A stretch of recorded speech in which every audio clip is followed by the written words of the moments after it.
วัดกูคำตอบงองู2 คะแนนวัดบวกครกหลวงขอไข่2 คะแนนวัดป่าแพ่งอาจารย์มณิษฐ์ยิ้มเห็นไหมครับงองู2 คะแนนวัดสันทรายต้นกอกคอควายมาได้คะแนนวัดเมืองลังโอ้โหมีอารมณ์ศิลปินวาดรูปงูมาตัวพร้อมกับตัวงองูครับวัดท่ากระดาษขอไข่มาได้คะแนนครับต่อไปข้อที่3ครับเชิญครับข้อที่3ข้อนี้2 คะแนนนะครับข้อนี้2 คะแนนข้อใดไม่ใช่พระนามของพระพุทธเจ้ากอไก่พระอานนท์พุทธเจ้าขอไข่พระโคดมพุทธเจ้าคอควายพระสิทธัตถะพุทธเจ้างองูพระกัสสปะพุทธเจ้าซ้ำอีกครั้งหนึ่งนะครับข้อใดไม่ใช่พระนามของพระพุทธเจ้ากอไก่พระอานนท์พุทธเจ้าขอไข่พระโคดมพุทธเจ้าคอควายพระสิทธัตถะพุทธเจ้างองูพระกัสสปะพุทธเจ้าให้เวลา30 วินาทีข้อนี้2 คะแนนยากหน่อยครับ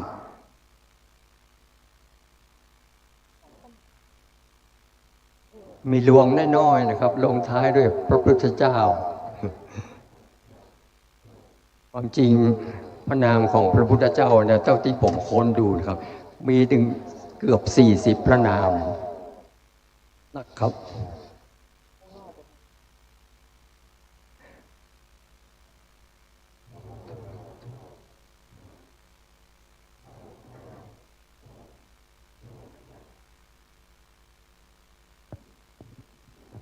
ขออนุญาตนะครับรถวอลโว่3345เชียงใหม่และโตโยต้าพอพึ่งนอนู353เมตตาย้ายรถกำต่างในจะออกเพื่อจะไปธุระดุ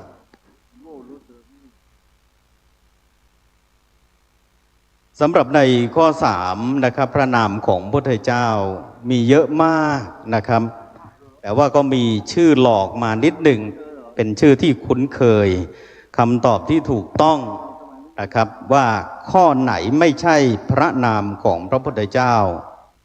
กอไก่ครับพระอานนท์พุทธเจ้าครับใครตอบถูกตอบผิดคิดคำตอบใครส่งมอบกระดาษเปล่าให้เราเห็น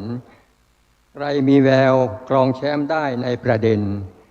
ใจเย็นๆมีคำตอบที่มอบมาข้อกอไก่นะครับว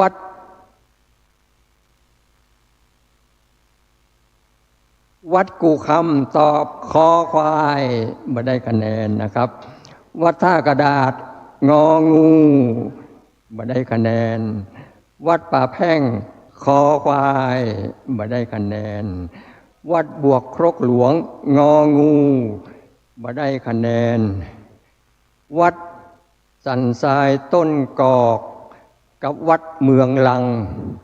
ใจตรงกันไม่หันเหจะได้เฮหรืออย่างไรไม่รู้หนอ2 วัดตอบตรงกันมาว่าข้อกออย่างนั้นก็ดีใจได้คะแนนครับต่อไปเป็นคำถามข้อที่4คำถามข้อที่4คำว่าสิ้นชีวิตข้อใดใช้กับพระสารีบุตรอัครสาวกฝ่ายขวาได้ถูกต้องกอไก่นิพพานขอไข่ปรินิพพานคอควายมรณภาพงองูทิบ่งคตคำว่าสิ้นชีวิตข้อใด ใช้กับพระสารีบุตรอัครสาวกฝ่ายขวาได้ถูกต้องกอไก่นิพพานขอไข่ปรินิพพานคอควายมรณภาพงองูทิวงคตเมื่อฟังคำถามและช้อยในการเลือกแล้วพิจารณาให้ถี่ถ้วนนะครับ30 วินาที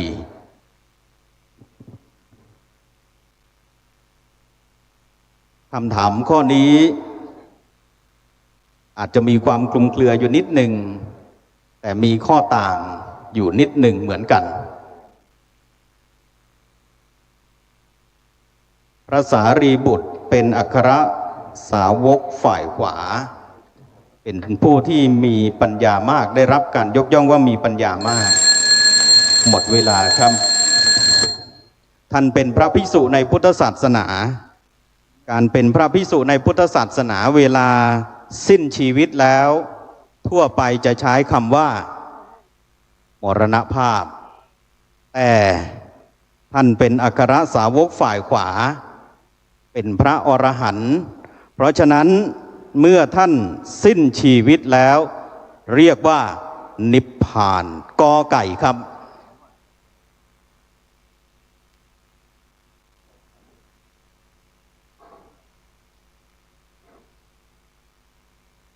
ข้อกอไก่นะครับ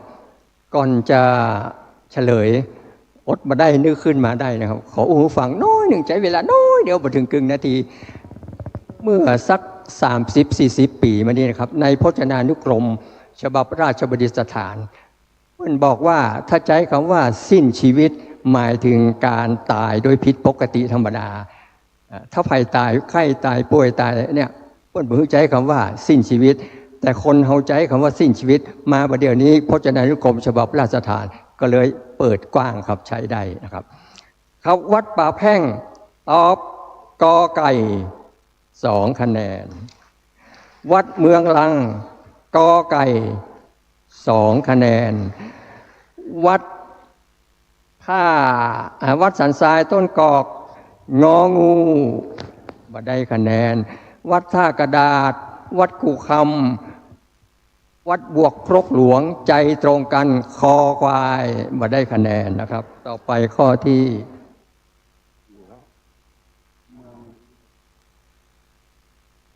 ข้อที่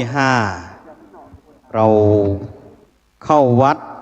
ฟังธรรมฟังเทศทุกวันสิ่งที่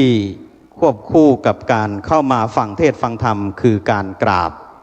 คำถามต่อไปนี้ถามว่ากราบเบญจางคประดิษฐ์คือการกราบแบบไหนถูกที่สุดกอไก่เข่า2มือ2หน้าผาก1ขอไข่มือ2ศอก2หน้าผาก1ขอควายเข่า2ศอก2หน้าอก1งองูนั่งคุกเข่าพนมมือไหว้เฉยทวนซ้ำอีกครั้งหนึ่งกราบเบญจางคประดิษฐ์คือการกราบแบบไหนถูกที่สุดกอไก่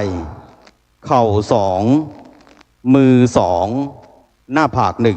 1ขอไข่มือ2ศอก2หน้าผาก1คอควายเข่า2ศอก2หน้าอก1งองูนั่งคุกเข่าพนมมือเฉยให้เวลา30 วินาทีครับระเบียบปฏิบัติเราชาวพุทธมีความงดงามโดยการปฏิบัติการกราบแบบเบญจางคประดิษฐ์มีมานับตั้งแต่สมัยพระพุทธเจ้าแล้วปัจจุบันนี้มีรูปแบบการไหว้ที่มีความงดงามอย่างยิ่งจึงเป็นคำถามข้อนี้ครับ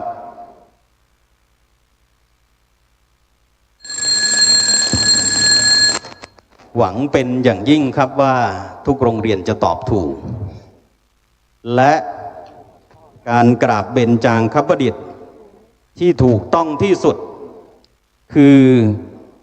ข้อกอไก่ครับเข่าสองมือสองหน้าผากหนึ่งนี่ตามหลักนะครับเข่าสองมือสองหน้าผากหนึ่งทั้งหมดก็เป็นตัวหลอกเฉยๆนะครับ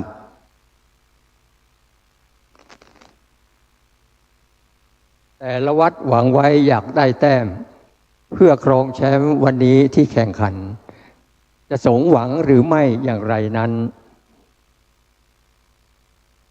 อยู่นี่พลันคำตอบที่มอบมาวัดป่าแพ่งตอบขอไข่มาได้คะแนนวัดเมืองลังขอไข่มาได้คะแนนนอกนั้นวัดท่ากระดาษวัดกูคำวัดสันทรายต้นกอกวัดบวกครกหลวงกอไก่ได้คะแนนนะครับ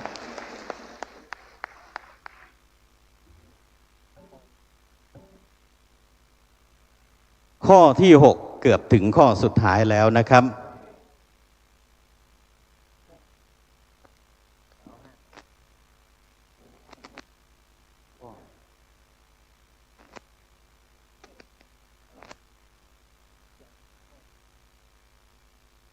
โอเคครับ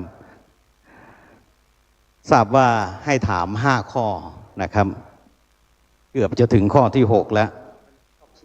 รอบชิงนั้น7ข้อนะครับขออภัยสำหรับ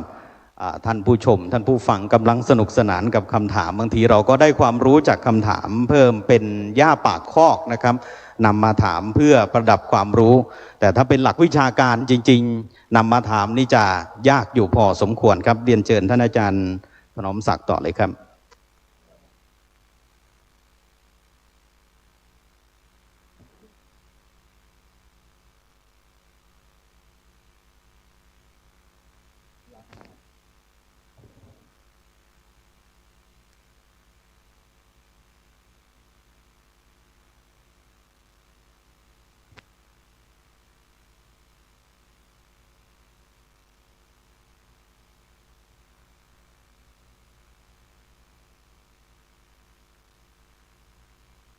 มี2โรงเรียนที่คะแนนเท่ากันนะครับเพราะฉะนั้นจึงเป็นคำถามไฟนอลนะครับโรงเรียนไหนตอบถูกก็ชนะเลิศไปสำหรับในวันนี้ครับคำถามถามว่าเวลานักเรียนไปเจอเพื่อนนักเรียนด้วยกันเมื่อจะทักทายต้องยกมือไหว้ระดับไหนเวลานักเรียน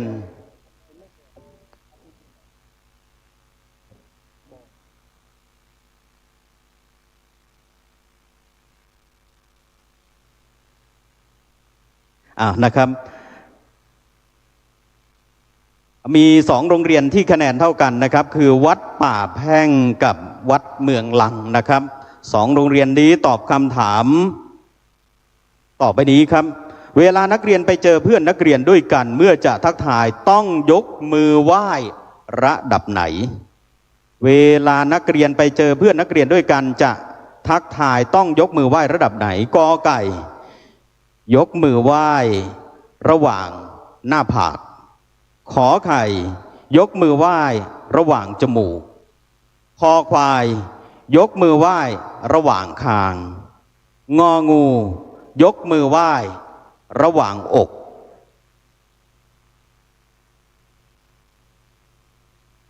เวลานักเรียนไปเจอเพื่อนนักเรียนด้วยกันเมื่อจะทักทาย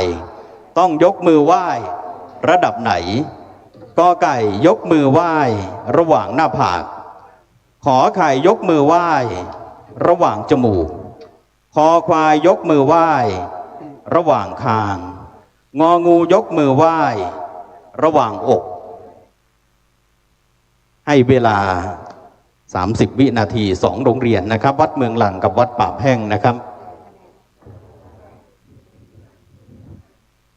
ถ้ายังตอบถูกอีกก็จะมีคำถามข้อต่อไปนะครับ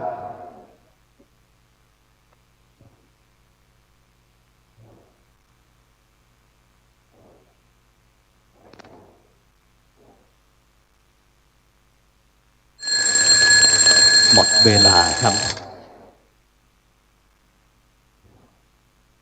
เป็นมารยาทไทยนะครับทักทายตามปกติแล้วคุณครูก็มักจะสอนนักเรียนตั้งแต่อนุบาล แล้วพอสอนไปนานๆก็ลืมไป และใช้จนเป็นปกติคำตอบที่ถูกต้องนะครับก็คือข้ององูยกมือไหว้ระหว่างอกครับ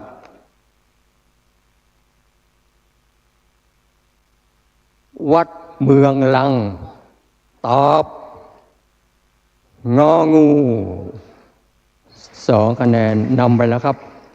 มาดูวัดป่าแพ่งจะตอบเหมือนกันก็ครับ วัดป่าแพ่งตอบขอไข่ ก็เป็นอันว่าวัดเมืองลังนะครับ ชนะเลิศเป็นแชมป์ในวันนี้โชว์ตัวหน่อยครับน้องอยู่ไหน เด็กหญิงอภิชาดามณีวันม.3 โรงเรียนชุมชนวัดท่าเดือกับเด็กหญิงวทัญญาแก้วดวงติบม.3 โรงเรียนนวมินทราชูทิศพายัพนะครับก็น้องก็ได้ไปเข้าสู่รอบชิงนะครับที่วัดแสนหลวงนะครับก็เกียมปากกายังไปดีๆนะครับเตรียมให้พร้อมสำหรับวัดกลุ่มวัดที่จะไปตอบปัญหาในครั้งต่อไปคือครั้งที่3นะครับวันเสาร์ที่23 สิงหาคมที่วัดบวกครกหลวงตำบลทัศลาอำเภอเมืองเชียงใหม่เฮาเว้นไป2นะครับคราวหน้านี้วัดป่าเหี่ยวนะครับมาตอบปัญหาทำกรรมก็วัดบ้านแปะมาตอบปัญหาไปตอบที่วัดบวกครกหลวงตำบลทัศลาวันเสาร์ที่23 สิงหาคมนะครับวัดที่จะไปนั้นมีวัดเมืองกายตำบลวัดเกตอำเภอเมืองวัดลังกาตำบลฟ้าห้ามอำเภอเมืองวัดสันปะคอยตำบลวัดเกตอำเภอเมืองวัดศรีมารามตำบลสันกลางอำเภอสันกำแพงวัดบ้านแปะตำบลบ้านแปะอำเภอจอมทองวัดหนองปลาครั่งตำบลหนองปลาครั่งอำเภอเมืองวัดสันทรายมูลตำบลสันทรายน้อยอำเภอสันทรายและวัดอรัญญวาสตำบลบ้านโป่งอำเภอห่างดงนะครับวันนี้การแข่งขันก็เสร็จสิ้นลงไปแล้วในรอบนี้นะครับขอขอบคุณผู้ตามปัญหาดร.กรภพศรีสันนะครับขอบคุณทุกท่านที่ช่วยชมช่วยเชียร์ก็ขออำนาจคุณพระศรีรัตนตรัยจงดลบันดาลให้ทุกท่านมีความสุขสุขกับการไม่เป็นหนี้มีเงินใช้สุขกับไร้โรคผองไม่หมองหม่นสุขกับการงานดีเป็นสีตนสุขกับคนรอบข้างไม่หมางใจสุขกับหวังสมหวังไม่พลั้งผิดสุขกับมิตรหญิงชายส่งลายให้สุขกับครอบครัวดีไม่มีภัยสุขกับได้กระทำแต่กรรมดีขอบคุณครับครับขอบคุณพิธีกรดำเนินรายการถามตอบปัญหาธรรมะในรอบคัดเลือกนะครับขอบคุณไว้ณที่นี้นะครับจากนี้จะเข้าสู่หัวใจของรายการนะครับหัวใจของรายการรถด่วนขบวนพิเศษจะได้อาบน้ำฟังธรรมนะครับวันนี้ได้รับเมตตาจิตจากท่านอาจารย์ผู้ช่วยศาสตราจารย์ดร.พระมหาสกุลมหาวีโรเจ้าวัดวัดผ้าขาวอำเภอเมืองเชียงใหม่ผู้อำนวยการสำนักงานวิทยาเขตล้านนามหาวิทยาลัยมหามกุฏราชวิทยาลัยอาจารย์ผู้รับผิดชอบหลักสูตรปริญญาโทสาขาวิชาการบริหารการศึกษาจัดรายการวิทยุเทียนส่องธรรมทุกวันเสาร์วันอาทิตย์เวลา 8 โมงเช้าถึง 9 โมง FM 96.0 เมกะเฮิรตซ์เมตตาปรามีท่านพระครูเจ้าจะได้เข้าขึ้นสู่ธรรมาสน์แก้วขอกราบนิมนต์นะครับ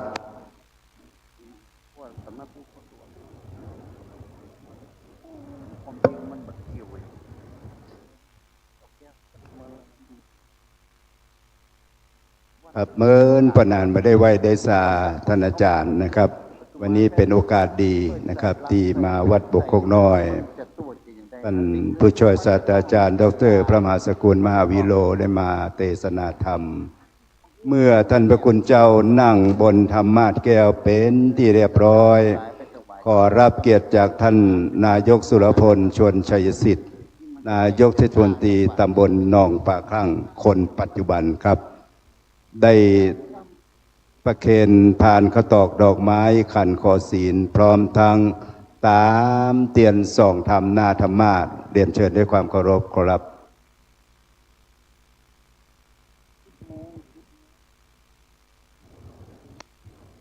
ท่านนายกสุรพลชวนชัยสิทธิ์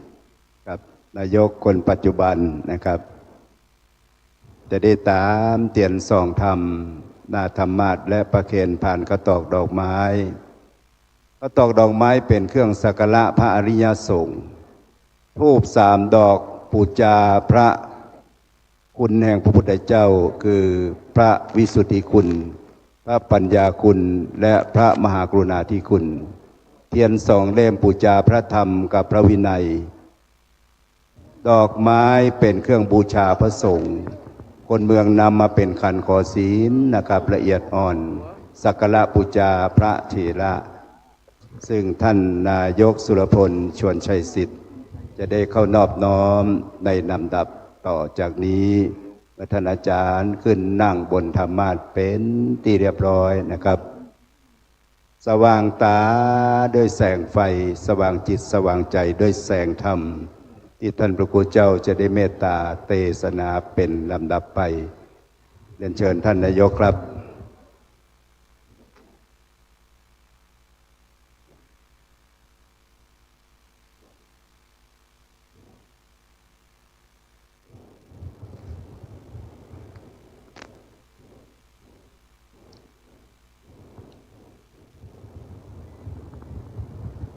เรียนเชิญพระอาจารย์หลวงของกลุ่มหนุ่มสาวจังหวัดเชียงใหม่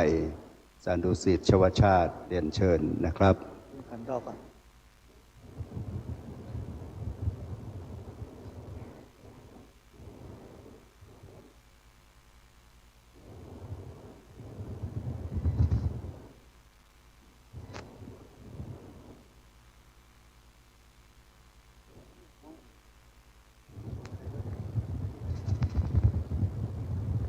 อันดับต่อไปเรียนเชิญทุกท่านทุกคนได้กล่าวคำอาราธนาศีลและสมาทานศีลพร้อมกันนะครับมะยังพันเตวิสุงวิสุงลักขณาทายาติสรเนนะสหปัญจศีลานิยาจามะตุติยัมปิมะยังพันเตวิสุงวิสุงลักขณาทายาติสรเนนะสหปัญจศีลานิยาจามะตติยัมปิมะยังพันเตวิสุงวิสุงลักขณาทายาติสรเนนะสหปัญจศีลานิยาจามะนะโมตัสสะภะคะวะโตอะระหะโตสัมมาสัมพุทธัสสะนะโมตัสสะภะคะวะโตอะระหะโตสัมมาสัมพุทธัสสะนะโมตัสสะภะคะวะโตอะระหะโตสัมมาสัมพุทธัสสะนะโมตัสสะภะคะวะโตอะระหะโตสัมมาสัมพุทธัสสะนะโมตัสสะภะคะวะโตอะระหะโตสัมมาสัมพุทธัสสะนะโมตัสสะภะคะวะโตอะระหะโตสัมมาสัมพุทธัสสะพุทธังสรณังกัจฉามิพุทธังสรณังกัจฉามิธัมมังสรณังกัจฉามิธัมมังสรณังกัจฉามิสังฆังสรณังกัจฉามิสังฆังสรณังกัจฉามิ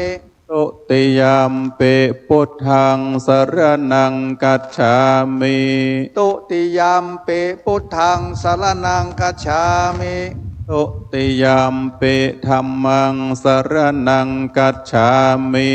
ตุติยามปิธัมมังสรณังกัจฉามิ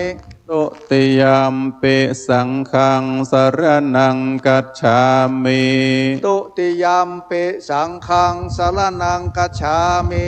ตติยามปิพุทธังสรณังกัจฉามิ ตติยามปิพุทธังสรณังกัจฉามิ ตติยามปิธัมมังสรณังกัจฉามิ ตติยามปิธัมมังสรณังกัจฉามิ ตติยามปิสังฆังสรณังกัจฉามิ ตติยามปิสังฆังสรณังกัจฉามิ ติสรณะคัมมนังนิทิตัง อามะพันเต ปานาติปาตาเวระมณีสิกขาปะทังสมาติยามิ ปานาติปาตาเวรมณีสิกขาปะทังสมาธิยามิ อตินนาตานาเว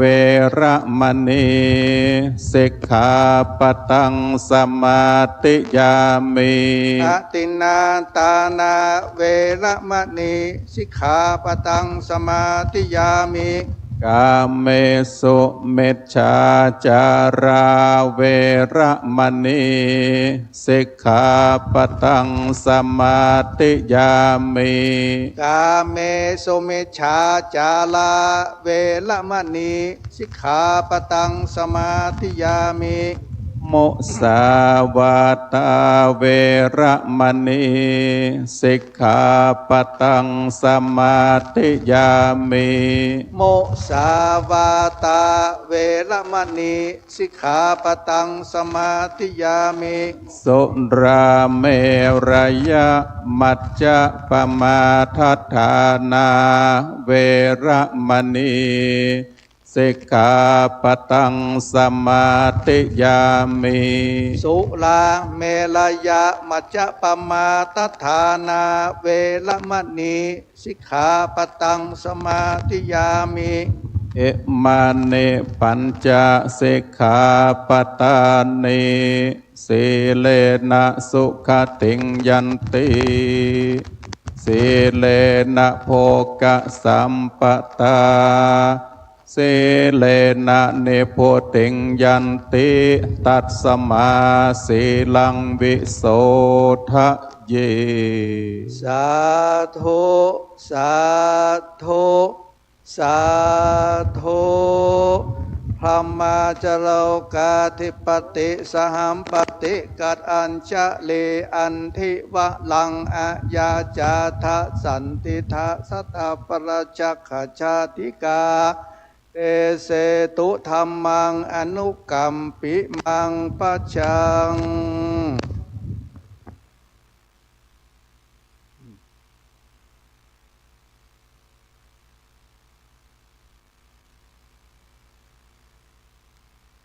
นะโมตัสสะภะคะวะโตอะระหะโตสัมมาสัมพุทธัสสะนะโมตัสสะภะคะวะโตอะระหะโตสัมมาสัมพุทธัสสะนะโมตัสสะภะคะวะโตอะระหะโตสัมมาสัมพุทธัสสะอัตตาหิกิระทุตถโมติน้ำพระธรรมล้ำเลิศประเสริฐแน่ใช้รถแก้ความสวยทุกอย่างรถที่ใจดวงใจใสสะอางอย่าเลิกร้างห่างวัดหัดฟังธรรมณโอกาสบัดนี้อัตมภาพอยากได้ชี้แจงแสดงพระสัทธรรมเทศนาพรรณนาศาสนธรรมอันเป็นกรรมสั่งสอนขององค์สมเด็จพระชินวรสัมมาสัมพุทธเจ้า เพื่อเฉลิมฉลองกุศลศรัทธาสมณศรัทธาทุกคนทุกท่าน ในโครงการรถด่วนขบวนพิเศษเป็นโครงการที่ชื่อว่าพิเศษที่สุดในจังหวัดเชียงใหม่เป็นต้นแบบต้นธรรมเพื่อกับหน่วยงานองค์กรโดยเฉพาะอำเภอต่างๆวันท้องว่าได้ถอดแบบจากรถด่วนขบวนพิเศษนี้เอาไปขยายเผยแผ่ธรรมรถด่วนขบวนพิเศษได้อ่านจากประวัติก็56-57 ปีที่ได้อ่าน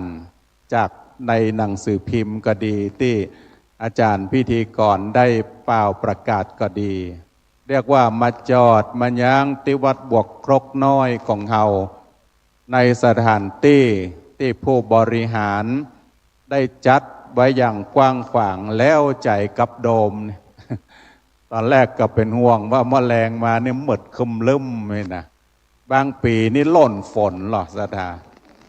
ปีก่อนนี่ลังกาบ่ได้อย่างสักอย่าง แปลงปลำจัดดีถ้าเข้าไปเตะในศาลานี่ฟ้าฝนเฮาบ่สามารถจะกำหนดกันได้แต่อย่างใดก็แล้วแต่โครงการที่เฮาได้จัดกันเป็นความงดงามในแง่ของสังคม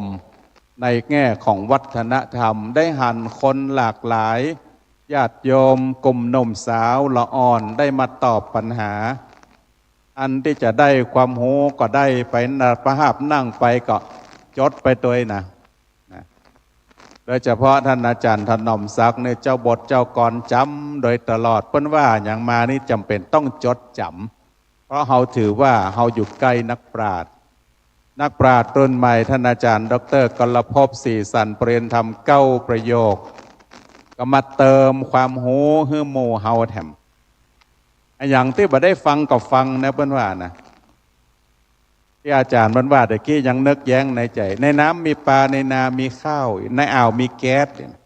ในแดดมีวิตามินดีก็จะบอกว่าให้มันพอดีนะเมินกว่านั้นปีมะเร็งเมินก็บ่จะได้นะกาดเจ้าก็มะแรงกว่าละเนี่ยอันนี้ดีด้านสุขภาพโดยส่วนตัวธรรมภาพก็ได้รับนิมนต์มาเป็นองค์เทศนาธรรมก็ต้องบอกว่าบริหารเวลาบ่ฮื้อมันนักบ่ฮื้อมันน้อยวันนี้พอแล้วก็คงบ่เกินเที่ยงคืนก็คงจะจบ ถ้าเสียงเฮอนี่แสดงว่าฟังหูเรื่องอยู่หรอถ้าเฮอนี่แปลว่าฟังหูเรื่องฟังให้ดีนะว่าบักเกินเที่ยงคืนเพราะฉะนั้นจะจบกี่โมงก็ได้นำธรรมคำสอนที่จะได้นำมาเทศนาในค่ำคืนวันนี้ก็ถือว่าเป็นการให้กำลังใจแก่ทุกคนทุกท่านที่เราได้ปะกันอยู่ทุกวันนี้อาตมาภาพจะประมวลความว่าโดยทั่วไปแล้วโลกเนี่ยธรรมะอยู่ที่ไหนท่านทั้งหลายธรรมะก็อยู่รอบตัวของเขาเนี่ยบางทีเขาคิดว่าจะต้องยกพระไตรปิฎกมาเป็นเล่มนั่นเป็นแบบวิชาการก็ลองสังเกตดูว่าทุกวันเนี้ยใจเฮาเป็นอย่างใดพ่องธรรมชาติมันพ้นพิษเศรษฐกิจมันยังฝืดเคือง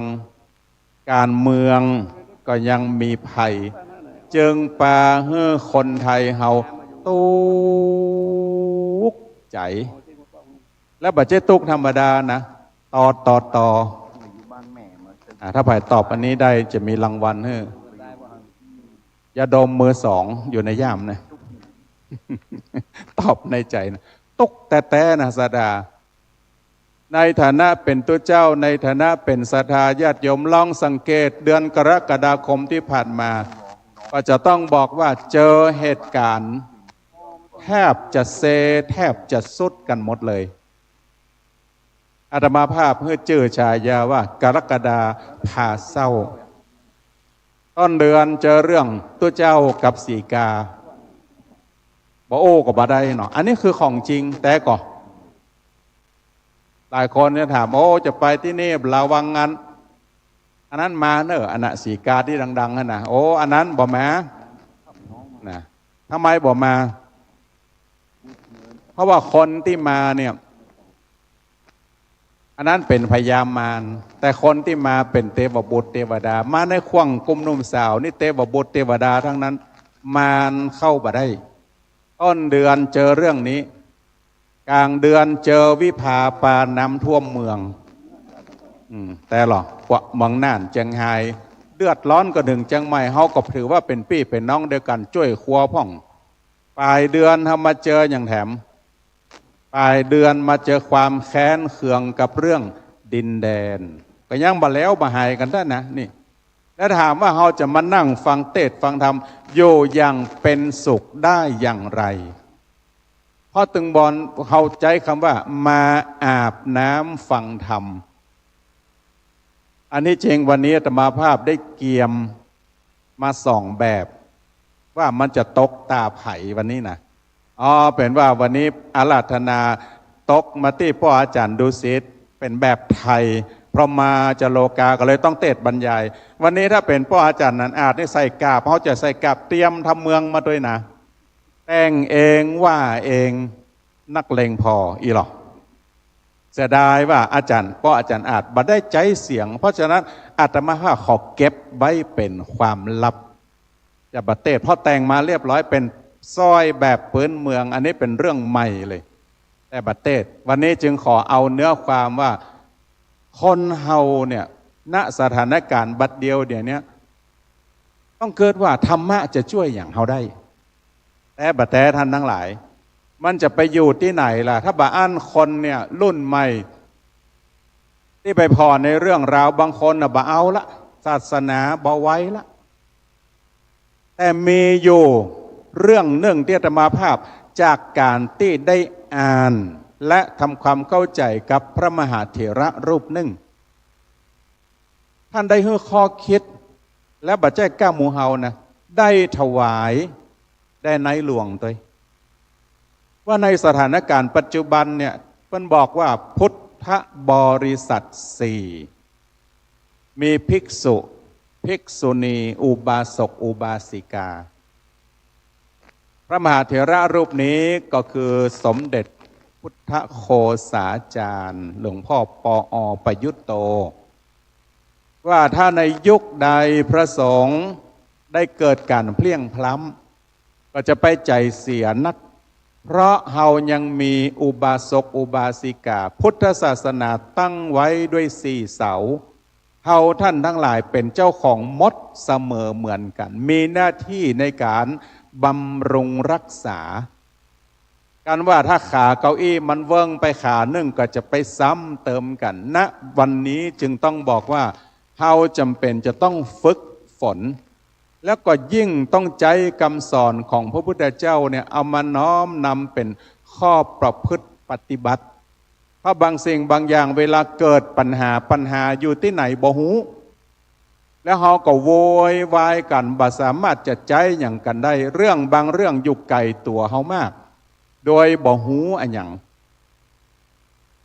ก่อนจะเอาเป็นเนื้อหาจะเล่าเจี้ยนิทานก้อมให้ฟังเหี่ยสักน้อยหลายท่านอาจจะบ่เคยฟังอันนี้เป็นนิทานเก่าเกื้อโบราณท่านทั้งหลายเคยได้ยินคำว่าน้ำผึ้งหยดเดียวก็ปัญหาบางอย่างเกิดจากน้ำผึ้งหยดเดียวมันแตกะฟังพอเนอถ้าใครตั้งใจฟังก็จะบ่เป็นปัญหาน้ำผึ้งหยดเดียวละมีนายพรานที่เพิ่นไปหาของป่าไปได้ผึ้งมาตัวผึ้งนั้นมันยังติดกิ่งไม้หักมาโดยเอาต่องเข้าห่อแบกออกมาจากแพะเอามากายในหมู่บ้านน้ำผึ้งเนี่ยมันย้อยลงกลางถนนในหมู่บ้านฮะ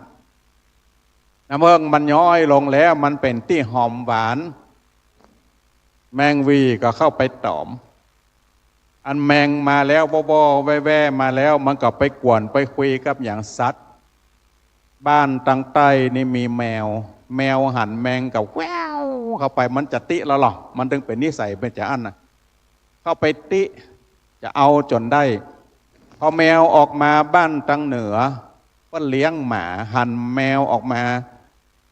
มันถึงบัดใจถูกกันละว้าวนั่นว้าวแล้วละแมวแล้วหรอมาก็ไปแล้วก็โง่งก็วับใส่แมวกะล่อนใครใส่แมวแมวก็ล่นเข้าบ้านตัวเก่ากะพอล่อนเข้าบ้านมาเนี่ยมันประตูบ้านมันเป็นประตูเปิดหรอล่อนเข้าไปมันถึงจะเอาจนได้อะจะคบแมวแมวก็หัวแมวเงาอันเจ้าของบ้านนี่ก็อยู่ทางไหนฮะนะโหมาอย่ามาคบอย่าล้ำเหลือประหลาดประเลดพยาไม้ค้อนได้กับไล่ตึงหมากะโอ้ยปลำปลเหลือมันไล่คบแมวฆ่านี่จะฆ่ามันตายเนอะเสียงนี่มันไก่ไปถึงตรงข้ามบนหรอเหาะจะมาฆ่ามาฆ่ากะปะโถ เป็นหมาแล้วหรอจะฆ่าแล้วหรอจะมาฆ่ามาเขาก็ลองบอกว่ากำไม้มากับก็ลองบบแหละเจ้าของแมวก็โคตรได้กับบบมาแต่เจ้าของแมวบบหมาเจ้าของหมาบบคนเอ้าเข้าไป ไม้คอนคนอันบบบับห้องกันกะคนพิษหัวกันบัถามสักอย่างอันนี้ใจอารมณ์ส่วนตัวแต่ท่านทั้งหลายบัใจหลักคิดอย่างแสดงอารมณ์อันนี้แมวโก้อันนี้มาโก้มันต้องตายมันต้องเป็นอย่างนั้นทุกวันนี้การจัดการปัญหาโลกยุคสมัยใหม่แทบจะบัใจปัญญาเลยพระพุทธเจ้าท่านสอนภิกษุในวันมาฆบูชาด้วยวิธีการสื่อสารว่า2 ประโยคอโนปวาโทอโนปคาโตเธออย่าไปว่าเขานะอโนปวาโทแปลว่าใจวาจาอโนปคาโตแปลว่าเธออย่าไปเบียดเบียนเขานะท่านทั้งหลายคำว่าเบียดเบียนไผ่ก็คืออย่างนอกจากตัวเฮาก็ต้องมีคนอื่นและสัตว์อื่นถ้าอยู่ด้วยกันบางครั้งปัญหามีที่ไหนบุหูเป็นน้ำพึ่งยศเดียว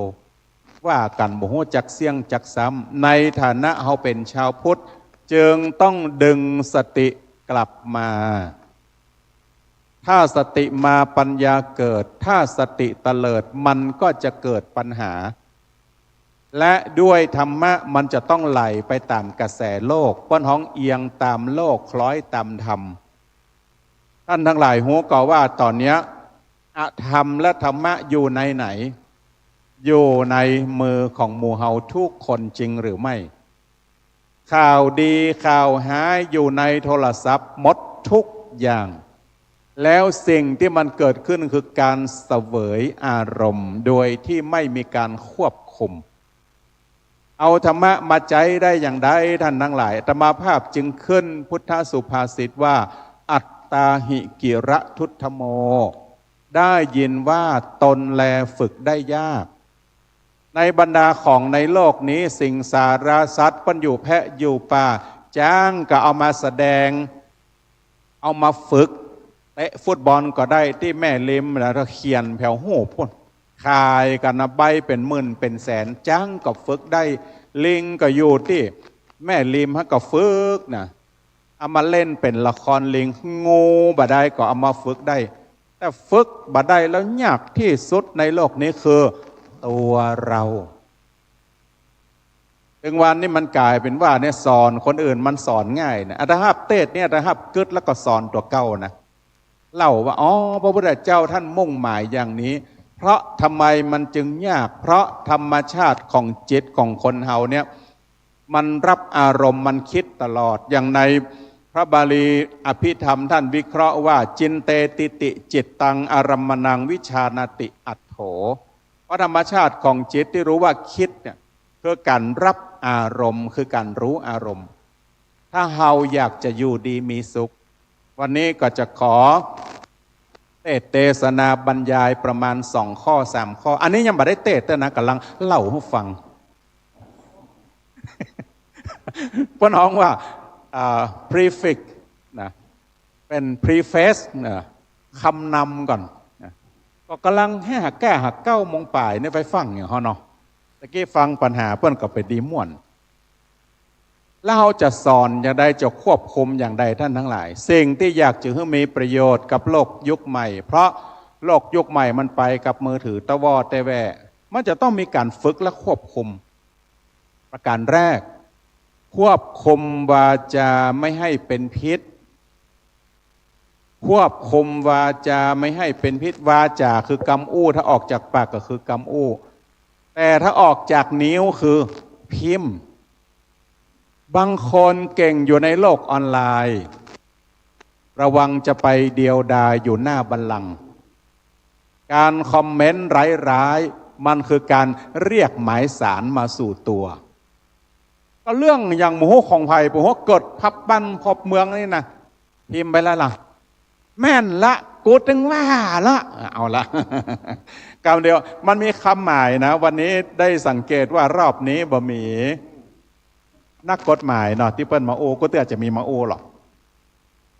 ตะกี้หันในหนังสือพิมพ์มีน้อยหนึ่งกฎหมายประเภทต่างๆมีคำใดบ้างที่ไม่ควรจะพิมพ์ถ้าพิมพ์แล้วรับรองหมายสารมาแน่นอนถึงวันโลกมันเป็นอย่างนั้นขาดการควบคุมอยากจะพิมพ์อย่างก็พิมพ์สะใจแล้วก็เดือดร้อนมากันทุกท่านทุกคนด้วยคำว่าวาจาท่านทั้งหลายกำโอกำจากก่อนพูดทุกคำเราต้องคิดหากเราพูดทุกคำที่คิดอาจติดคุกทุกครั้งที่พูดถ้าก่อนอู้นี่เราเป็นเจ้านายหลังอู้เราเป็นทาสทันทีเราบัดได้อู้นะบัดได้อู้ได้เพิ่นบันทึกเสียงไว้เรียบร้อยแต่บัดแต่แล้วเสียงบัดเดียวนี่ก็แต่กาปลอมกาบอกว่า AI มาทำเมาะแต่กะเป็นยังแก๊งคอเซ็นเตอร์ก็โทรศัพท์หาตู้เจ้าจนกระทั่งว่าตะวานี่เจอมาจากธนาคารประเดี๋ยวนี้ท่านติดบัตรนี่บัญชีอาตมาภาพก็บอกนะอาตมาภาพเป็นพระเรื่องนี้เนี่ยบ่มีอันที่ตึงวันนี่ธนาคารเปิ้นบ่ได้โทรนี่หรออันที่โทรหานี่มีก็แก๊งคอเซ็นเตอร์ได้ยังนะก็บอกซื่อๆแล้วมันโคตรนะสถาท่านสสเพราะเขาหูความจริงแล้วมันโคตรบ่มีพอมันอู้มาก็อู้สวนไปต้องบ่ฟังไผสักอย่างว่าต้องฟังก่อนบ่เต็กคือเอาฟังเฮาถึงบ่ฟังสุดท้ายมันโคตรนะเอาหูกะว่าบ่ใช่คนปกติธรรมดาโทรหาตู้เจ้าวาจาจึงต้องควบคุมอย่าให้มันเป็นพิษเปิ้นฮ้องว่ามันเป็นท็อกซิกก็โยดด้วยการมู่หลายเนี่ยมีไผ่พ่องที่อู้แล้วบ่ม่วนแล้ววงแตกเข้าบ่ต้องอู้ไปที่ไหนอู้กับไผ่แล้วใจบ่ม่วนก็จะไปอู้กับเขา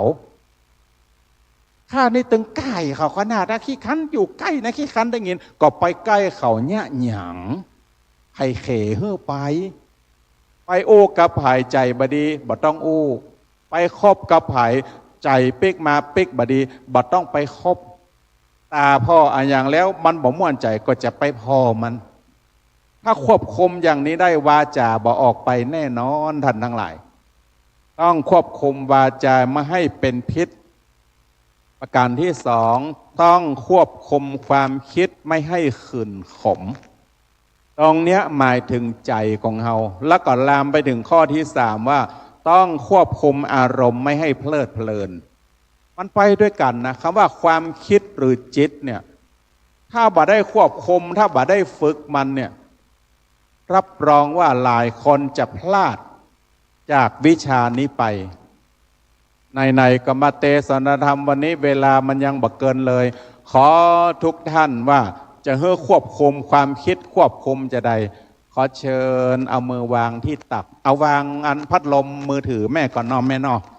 มือถือก็วางลงก่อนนอนั่งตัวตรงอันนี้จะสอนจริงๆนั่งตัวตรงแล้วก็นั่งหลับตาจะสอนด้วยวิธีคณะนานัยหลายท่านไม่เคยทำอันนี้อาตมาภาพได้ใช้สูตรที่เขียนในสถาบันของกรรมฐานของสมเด็จพระสังฆราชอาตมาภาพเป็นประธานจะขอให้หลักหนึ่งหลักการนั่งลงแล้วนั่งหลับตาบ่ต้องข่มตานั่งหลับตาแล้วทีนี้เราเอาจิตมาไว้ที่ไหนมาไว้ที่ปลายจมูกหลับตานะใครบ่วางโทรศัพท์มือถือซื้อหวยตึกบ่ถูกเน้อวางลงแล้วก็น้อมจิตมาไว้ที่ปลายจมูกคณะนานัยหมายถึงการนับเลข หายใจเข้านับหนึ่งก็รู้ว่าหายใจเข้าหนึ่งหายใจออกนับสองหายใจเข้านับสามหายใจออกนับสี่หายใจเข้านับห้าหายใจออกนับห้าเอาวางลงนะอันนี้วิธีต่อไปหายใจเข้านับหนึ่งหายใจออกนับสองหายใจเข้านับสามหายใจออกนับสี่หายใจเข้านับห้าหายใจออกนับหกเราได้เลขหกแล้วนะต่อไปวางลงหายใจเข้าหนึ่งหายใจออกสองหายใจเข้าสามหายใจออกสี่หายใจเข้าห้าหายใจออกหกหายใจเข้าเจ็ดและหายใจออกเจ็ดเลขห้าเลขเจ็ดเลขเก้าจะนับคู่ต่อไปหายใจเข้าหนึ่งหายใจออกสองหายใจเข้าสามหายใจออกสี่หายใจเข้าห้าหายใจออกหกหายใจเข้าเจ็ดหายใจออกแปดระวังเลขลงต่อไปหายใจเข้าหนึ่งหายใจออกสองหายใจเข้าสามหายใจออกสี่หายใจเข้าห้าหายใจออกหกหายใจเข้าเจ็ดหายใจออกแปดหายใจเข้าเก้าและหายใจออกเก้าวางลงหายใจเข้าหนึ่งหายใจออกสองหายใจเข้าสามหายใจออกสี่หายใจเข้าห้าหายใจออกหกหายใจเข้าเจ็ดหายใจออกแปดหายใจเข้าเก้าและหายใจออกสิบจบหนึ่งรอบลืมตาได้ตามโบราณที่เขาใช้ลูกประคำนับคือนับแบบนี้จะต้องนับลูกประคำได้หนึ่งลูกวิธีนี้ชื่อว่าคณนานัยซึ่งได้แปลอรรถกถาโดยพระอาจารย์แลดีสยาดอถ้าญาติโยมก่อนนอนทำวิธีการแบบนี้ทุกวันตื่นเช้าก็ทำแค่รอบเดียวเนี่ยใช้เวลา4 นาทีครึ่งเมื่อกี้อาตมาภาพนำเร็วไปถ้ามองดูอย่างเงี้ยอันเนี้ยเขาเรียกว่าควบคุมความคิดแล้วจะควบคุมได้ดีกว่านั้นขอแนะนำการใช้โทรศัพท์ก่อนนอน1 ชั่วโมงต้องวางลงปิดตื่นเช้ามา1 ชั่วโมงห้ามจับโทรศัพท์มันมีธุระนะตุบ่ต้องเถียงบ่แตะมันเป็นอย่างอื่นวางลงไปทำงานที่มันเป็นประโยชน์เพราะฉะนั้นควบคุมความคิดคือการควบคุมจิตของเราให้อยู่ในอารมณ์ปัจจุบันไม่ย้อนอดีตไม่คิดถึงอนาคตแต่ให้เรากำหนดปัจจุบันความหมายคืออย่างนี้ถ้าทำได้อยู่โดยตลอดเป็นการเพิ่มพลังจิตเพื่อแก่หมู่เฮาเราตั้นทั้งหลายครูบาอาจารย์ที่ในสายกรรมฐานตั้งแต่หลวงปู่มั่นก็ดีจนกระทั่งมาถึงล่าสุดพระอาจารย์สมเด็จพระญาณวชิโรดมก็คือพระอาจารย์หลวงพ่อวิริยังก็สอนด้วยวิธีการพุทโธก็ดูลมหายใจเป็นหลักพื้นฐานจากง่ายแล้วก็ค่อยๆเพิ่มความเข้มข้นวันนี้สอนด้วยอย่างด้วยการควบคุมเพื่อบ่ให้จิตของเรามันล่องลอยไปสู่ที่อื่นนั่นเองและประการสุดท้ายท่านทั้งหลายสิ่งที่จะต้องอู้วันนี้ นอกจากควบคุมอารมณ์ไม่ให้เพลิดเพลินจะผ่านข้อนี้ไปง่ายๆก็ดูเหมือนว่าจะได้มาเตะกลุ่มนมสาวนับไปแหม365 วัน ถ้ามันผ่านวันนี้ไปนะฉากที่อันเทศบาลก็เหมาะนะจะไปฟังอย่างล้ำเหลือก็จะเล่าเจียให้ฟังทำอย่างว่าคนเฮาที่มันติดลมตึงวันน่ะติดลมอารมณ์ถ้าไผ่สวดธรรมจักอยู่บ่อยๆและแผ่มาถึงตรงนี้ได้ตัตระตราพินันดินีความเพลิดเพลินมีทั้งในหมู่มนุษย์แล้วก็หมู่เทวดาแปลว่าเกิดอยู่ที่ไหนเฮาเสพเสวยที่ไหนตาหูจมูกลิ้นกายใจถ้าบ่มีความสังวรบ่สำรวมมันจะไหลไปตามอารมณ์เกิดเป็นอย่างมันก็ลงไปเฮาคิดว่าเฮาเกิดเป็นอย่างเฮาก็ม้วนกับอันนั้นถึงบ่อยากเป็นที่อื่นบ่อยากเป็นอย่างอื่นเล่าให้ฟังว่ามีละอ่อนปัจจัยเป็นเปื้อนเดียวเสี่ยวกันเป็นสหายกันกินในด้วยกันแอวในแอวด้วยกันที่บ่เหมือนกันมีอยู่2 อย่างอันที่แหมคนหนึ่งถ้าวันศีลวันพระเปิ้นห่มไปวัดไปว่าแต่แหมคนใจมันแหมเป็นเพื่อนกันก็แต่ปุ้นมันไปตั้งบวกตั้งหนองเสาะโปเสาะป๋าฆ่าสัตว์แต่เขาเนี่ยเป็นเพื่อนกันบังเอิญ2 คนเนี่ยจะตานาบุญถึงขาดตายพร้อมกันคนที่หุ่มไปวัดขึ้นสวรรค์ชั้นฟ้าระลึกจาดได้เอาเฮามาเป็นเทวดานี่โอ้อิ่มสบายแล้วเพื่อนเฮามีไหนใจยังกึดอยู่นะแอมคนที่ชอบฆ่าสัตว์ตัดชีวิตจิตมันตกไปเป็นทุกขติภูมิไปเกิดเป็นหนอนอยู่ในส้วมวัดไหนม้วนน่ะ ปน้องเวชจักกุดีเพื่อนที่เป็นเทวดาก็กึดเติงหาเพื่อน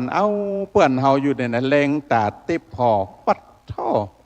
เพื่อนเฮานี่ไก่ไปเป็นหนอนเอ็นดูขนาดเหม็นก็เหม็นด้วยความเป็นเพื่อนเฮาจะจวนเพื่อนเฮามาอยู่สวรรค์ตัวลงจากสวรรค์มาอยู่หน้าปากหลุมส้วมเบ็ดจักกุดีเพื่อนเฮ้ยโอ้ได้ยินเสียงจำได้เองนะโอ้เพื่อนเป็นได้พ่องสบายดีแล้วเพื่อนเราเฮาก็สบายดีอยู่ที่นี่เป็นอย่างใดพ่องอยู่ที่หั่นเป็นจะได้พ่องถามกันหรอโอ้เฮาอยู่สวรรค์อยากจะปาเพื่อนเนี่ยไปอยู่ตัวกึดอะไรยังก็ได้หมดอยู่สวรรค์นี่อาหารติบเอาเอ็นดูเพื่อนก็มาอยู่ที่เนี่ยเม้นก็เม้นเหี่ยเขาจะปาเพื่อนไปอยู่สวรรค์จะไปก็โหจะไปอย่างสวรรค์ท่านจะอยากจะได้อย่างต้องกึดต้องนึกก่อนเฮานี่อยู่ที่นี่สบายนอนบอกนี่นะเป็นจะได้แจ้งเจ้ามากับอ้าปากมัดอย่างมั่วกึดเอาคนเดียวสบายนะเพื่อนนะมาอยู่ด้วยกันบ่อยนะจวนแถวเทวดามาอยู่จะเอาเฮามาอยู่ในหลุมในโคตรโดยที่เอาบอกไปดีกว่าเนาะบายนะไปบุละอันนี้เป็นเชี่ยโบราณนะมันประกอบว่าแปลว่าคนเฮาติดอย่างบอกไปที่ไหนคืออย่างนี้คือตัวตัณหามันปาเฮายึดติดนั่นเองคือเพลิดเพลินนันทิราคะในแง่ของการปฏิบัติเพื่อจะปาทำให้เฮาท่านทั้งหลายได้หลุดพ้นจากสิ่งเหล่านี้มันไม่ใช่พ้นง่ายๆนะเฮือหูตันมันในแง่ของการปฏิบัติธรรมเราจึงไปเดินจงกรมนั่งสมาธิเพื่อเพื่อจิตมันถูกล่อไปในทางที่อารมณ์น่าปรารถนาปัญห้องว่าอารมณ์น่าใคร่น่าปรารถนา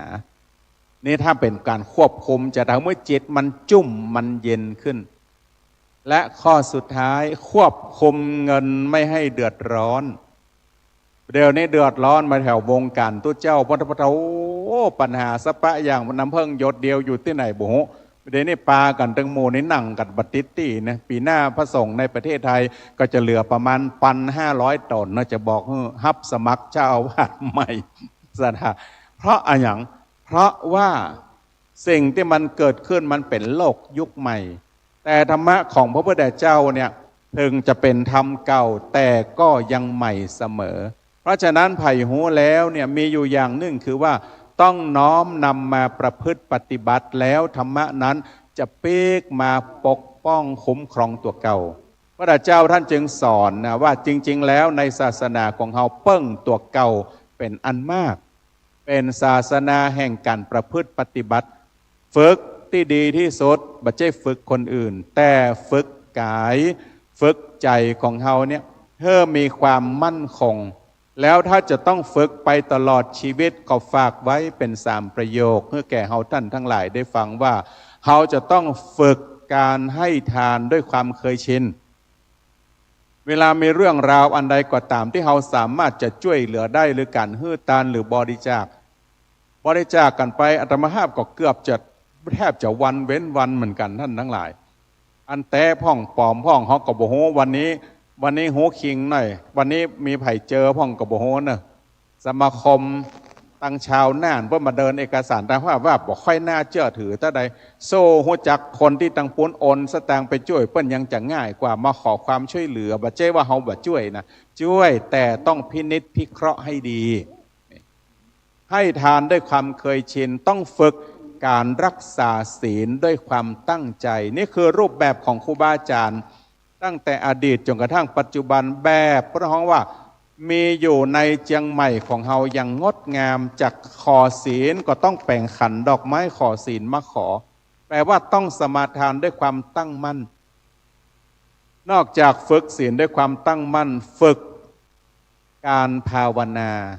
รู้เนื้อรู้ตัวว่าภาวนาแปลว่าทำให้เจริญวันนี้ต้องดีกว่าตะวาวันพรุ่งนี้ต้องดีกว่าวันนี้ถ้าไผ่มีเป้าหมายเล็กๆแบบเนี้ยมันจะเกิดการพัฒนาเกิดการภาวนาเพราะภาวนาแปลว่าการฝึกจากภายในหรือการเปลี่ยนแปลงหรือการพัฒนานั่นเองมันบ่ได้เหมือนที่เก่ามันดีขึ้นกว่าเดิมเฮาก็อยากได้ดีขึ้นกว่าเดิมนะอาตมาภาพยังได้มาหันเรียกว่าธรรมสภาในเทศบาลของที่บวกโคกน้อยนี่ถือว่าเหมาะขนาดแสดงว่าเกิดการพัฒนามาดีแล้วถ้ามาก่อนตอนมันมามีโดมนึกไผ่พระมันนั่งที่นี่ก็ได้จะบ่ได้อะมันฮ้อนกลัวฝนตกตัวแต่นี่มันเกิดการพัฒนาต่อเติมไปติ๊กๆเหมือนคนเฮาเนี่ยต้องพัฒนาไปทุกวันก็หวังว่าคณะศรัทธาญาติโยมคณะสงฆ์ที่ปากันมาฟังเทศน์ฟังธรรมะรถด่วนขบวนพิเศษในค่ำคืนวันนี้อาตมาภาพได้ยกหัวข้อว่าการฝึกตนนั้นมันยากแต่ถ้าหากว่าฝึกแล้วย่อมจะมีผลต่อกายต่อใจของเฮาย่อมจะอยู่เป็นสุขจึงเฮ้อแนวคิดปฏิบัติว่าต้องรู้จักควบคุมวาจาไม่ให้เป็นพิษควบคุมความคิดไม่ให้ขื่นขมควบคุมอารมณ์ไม่ให้เพลิดเพลินและควบคุมเงินไม่ให้เดือดร้อนโดยเฉพาะข้อสุดท้ายอยากจะอู้นักแต่ขอจบด้วยเวลาเพียงเท่านี้ด้วยอานิสงส์ของการที่ได้ปากันมาฟังเทศน์ฟังธรรมในของกลุ่มหนุ่มสาวองค์กรชาวพุทธในจังหวัดเชียงใหม่ตลอดถึงมาหลายปีมาถึงมาจอดมายั้งตัดที่นี่เป็นปีที่57แล้วก็ขอช่วยกันอนุรักษ์รักษาและบุญกุศลที่เฮาท่านทั้งหลายได้ฟังแล้วเป็นแนวทางในการประพฤติปฏิบัติในการฝึกตัวฝึกตนเพื่ออยู่เป็นคนอย่างมีคุณภาพมีคุณวุฒิและมีคุณธรรมที่เลิศล้ำส่งขึ้นไปด้วยอานุภาพแห่งพระพุทธพระธรรมพระสงฆ์ขอให้ได้มาปกห่มคุ้มครองคณะสงฆ์คณะศรัทธาทุกคนทุกท่านได้มีความสุขกายสุขใจเจริญไปด้วยอายุวันนะสุขภละปฏิภาณธรรมสารสมบัติกันจงทุกประการรับประทานแสดงพระธรรมเทศนามาว่าด้วยอัตตกถาหันว่าพอสมควรแก่เวลาจึงขอสมมติยุติลงคงไว้แต่เพียงเท่านี้เอวังก็มีด้วยประการฉนี้สาธุสาธุสาธุ สาธุชนได้สดับตรับฟังพระธรรมเทศนาจบลงไปร่มบารมีของท่านอาจารย์ผู้ช่วยศาสตราจารย์ดร.พระมหาสกุลมหาวิโรเมตตาเทศนาจากนี้จะได้ถวายปัจจัยทายธรรมปูจากันเทศแด่ท่านพระคุณเจ้าตามแบบเบาโบราณแห่งเมืองล้านนาก่อนจะถวายถึงพระเจ้าประสงค์จะต้องถวายเป็นพุทธบูชาเป็นเบื้องต้นก่อนขอเรียนเชิญแม่กำนันกมลรัตน์พรหมาวัฒน์นะครับได้เป็นผู้ถวายเป็นพุทธบูชาขอเชิญบนหน้าโต๊ะโมบูชาบนเวทีเลยนะครับแม่กำนันกมลรัตน์พรหมาวัฒน์กำนันหญิงนะครับขอเชิญนะครับนอบน้อมถวายเป็นพุทธบูชาบนหน้าโต๊ะโมบูชาเลยครับแม่กำนันประเคนเฮาท่านทั้งหลายสาธุการพร้อมกันนอบน้อมในองค์พระสัมมาสัมพุทธเจ้าตามแบบเบ้าของเมืองล้านนาครับ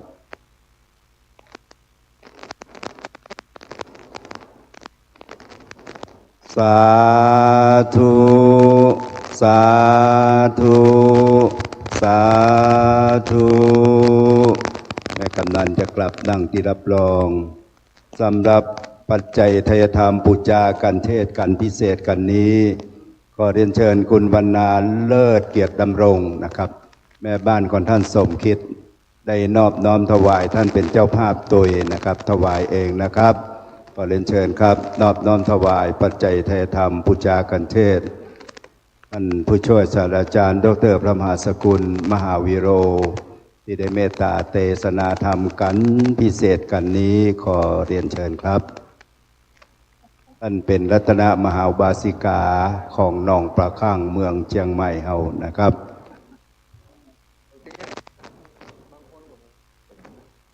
ได้มอบปฏิกาละพ่ออาจารย์ตามแบบเบาละนาส่งอาจารย์ก็เนอะอาจารย์เก้าอาจารย์ดุสิตสวัสดิ์ชาติอาจารย์ศิวดีพุทธิศรีท่านเป็นประธานสภาวัฒนธรรมตำบลหนองปลาข้างครับขอเชิญข้าอาจารย์ศิวดีพุทธิศรีและคุณยุพินทองอนันตรัตน์นะครับมอบพ่ออาจารย์แถมพ่ออาจารย์หนึ่งนะครับขอเชิญเลยนะครับนี่เป็นปฏิกาละพ่ออาจารย์นะครับเป็นบุญเป็นบารมีสาธุอ้าวเขียนมาพุทธิศรีพุทธิพันธ์ขอสุมาเปลี่ยนเถอะเอาสีเขาใส่ ชื่อบ่พิมพ์ลงนี้สักอย่าง พุทธิพันธ์ครับขอสุมาครับตั้งอกตั้งใจฮับปอนเนอศรัทธาทั้งหลายนะครับได้มีน้ำหยาดก็หยาดน้ำบ่มีน้ำหยาดก็หยาดน้ำใจนะครับเนอะ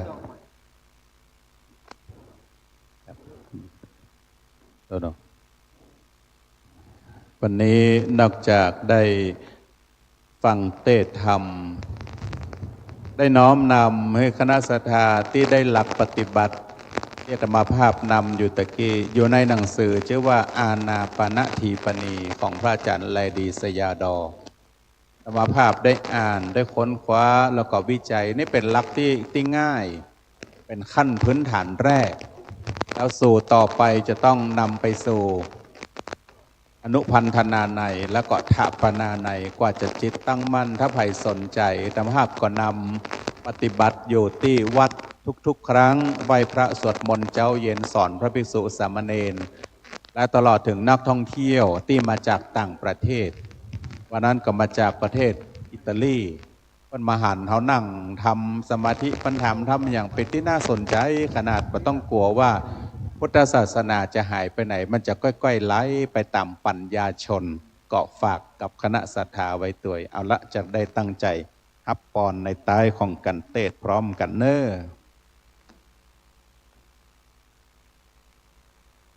ยะถา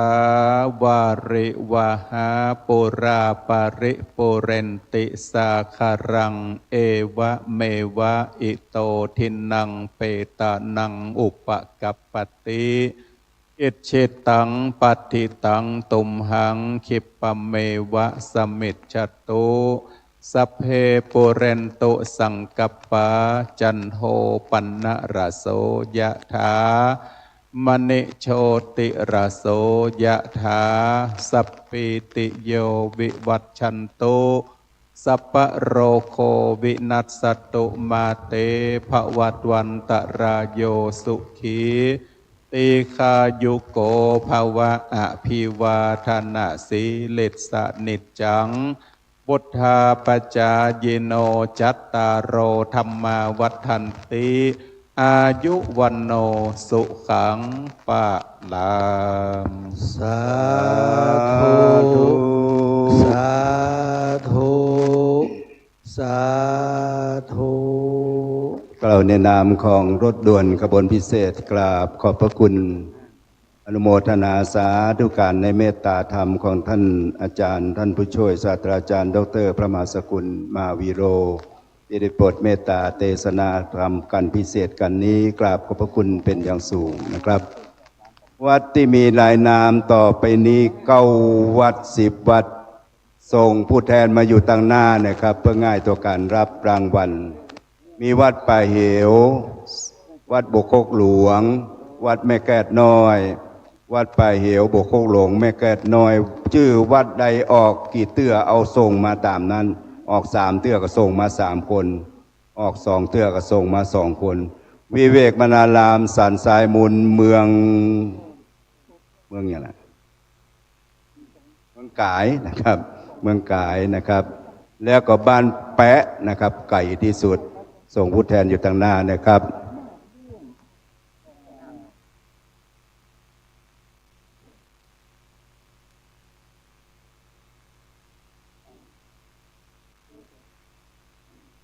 ครับก่อนจะมอบรางวัลต่างๆเอาตรงนี้ก่อนมอบรางวัลนี้ก่อนเอาไงมอบรางวัลนั้นก่อนเอาเลยเจริญกรโพธิ์ครับมันมีพิธีการพิเศษน้อยหนึ่งครับ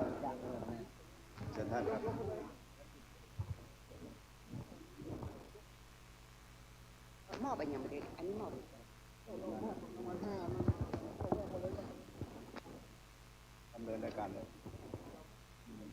ครับก่อนที่จะได้มอบรางวัลต่างๆนะครับโดยคณะกรรมการหมู่บ้านหมู่ที่2และอสม.หมู่ที่2นะครับในช่วงห่วงเวลาที่ผ่านมาได้ร่วมจิตร่วมใจร่วมพลังน้ำใจนะครับจัดกิจกรรมในพิธีหล่อเทียนพรรษาโดยได้เชิญชวนคณะศรัทธาสาธุชนศรัทธาวัดบวกครกน้อยตลอดจนถึงชาวบ้านใกล้เคียงนะครับร่วมเป็นเจ้าภาพบูชาแผ่นเทียนแล้วนำมาหล่อเป็นเทียนพรรษาในฤดูกาลนี้นะครับโดยการนี้ได้รับเมตตาธรรมอย่างยิ่งจากพระสมุกฤษดาประภัสสโรเจ้าวาดวัดบวกครกน้อยนะครับได้เป็นผู้ให้คำแนะนำต่างๆโดยทุนปัจจัยที่ได้จากการบริจาคร่วมทำบุญ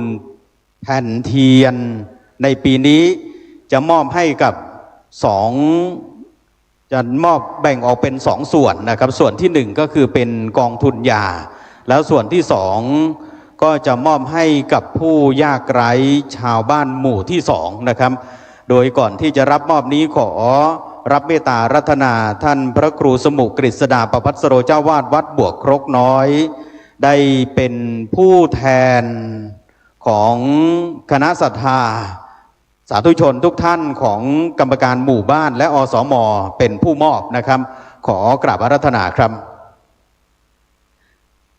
ส่วนที่1ที่จะมอบนั้น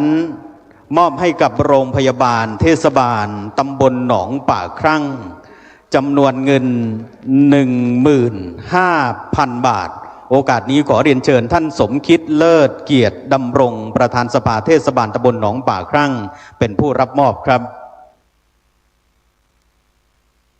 สาธุนะครับก็เป็นปัจจัยที่ได้สมทบมาลำดับที่2นะครับในส่วนที่2มอบให้กับผู้ยากไร้หมู่ที่2จำนวน5 รายโดยมอบรายละ 1,000 บาทพร้อมทั้งถุงยังชีพ ประนามดังต่อไปนี้ครับท่านแรกขอเชิญนางนวรัตน์ยาวิระนางนวรัตน์ยาวิระเรียนเชิญครับท่านที่สองนางจตุพรคำเมืองใจนางจตุพรคำเมืองใจ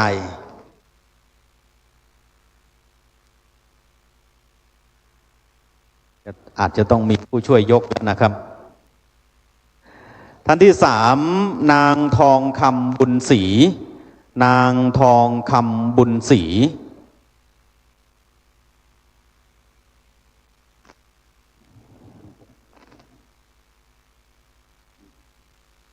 ท่านที่สี่นางประภัยพิษ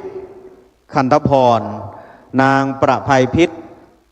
คันธพรนะครับอันนี้ท่านที่สามนะครับ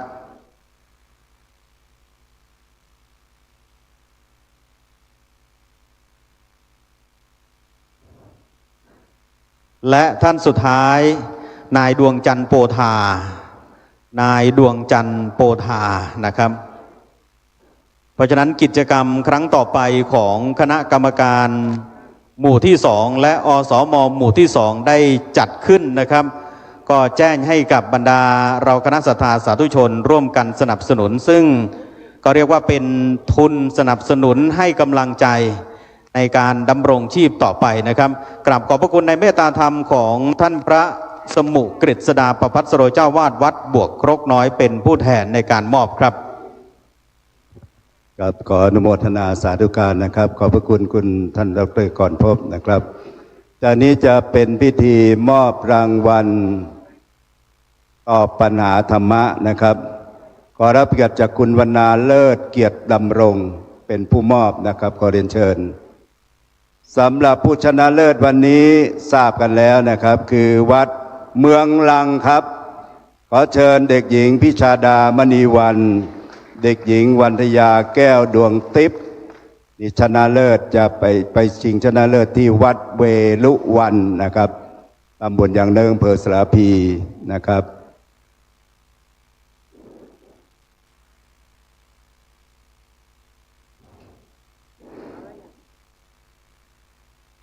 ขอเสียงปรบมือเป็นกำลังให้เยาวชนครับขอบพระคุณมากครับจากนี้ขอเชิญวัดป่าแพ่งครับเด็กชายสิทธิชัยป้าชื่นนะครับเด็กชายออมขอเชิญครับวัดป่าแพ่งติดตามด้วยวัดท่ากระดาษเด็กหญิงจิดาภาเรือนจาเด็กชาย9 ธันวาวรรณสกุลนะครับวัดท่ากระดาษติดตามด้วยวัดท่ากระดาษนะครับและวัดกู่คำเด็กหญิงทิติรัตน์สว่างบอนเด็กหญิงณัฐกรชัยยาวัดกู่คำนะครับ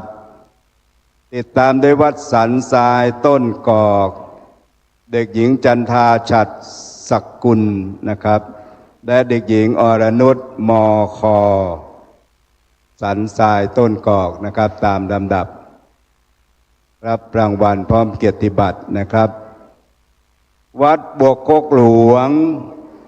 ขอเชิญเด็กหญิงนันทิการสุภาวัฒน์นะครับและเด็กนางสาวนิชาบัวหลวง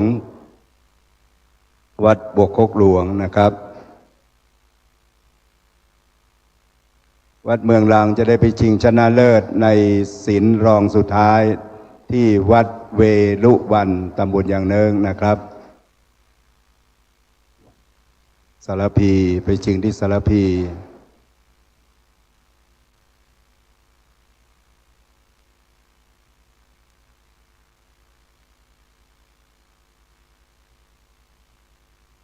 โอกาสหน้าค่อยเอาที่หนึ่งนะวันนี้ไม่เป็นไรนะครับที่ตกรอบไปไม่เป็นไรนะครับ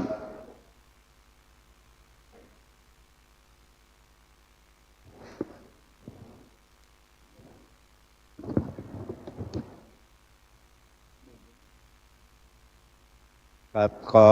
ขอบคุณคุณวรรณาเลิศเกียรติดำรงนะครับผู้ชีวิตของท่านสมคิดเลิศเกียรติดำรงขอบพระคุณมากครับ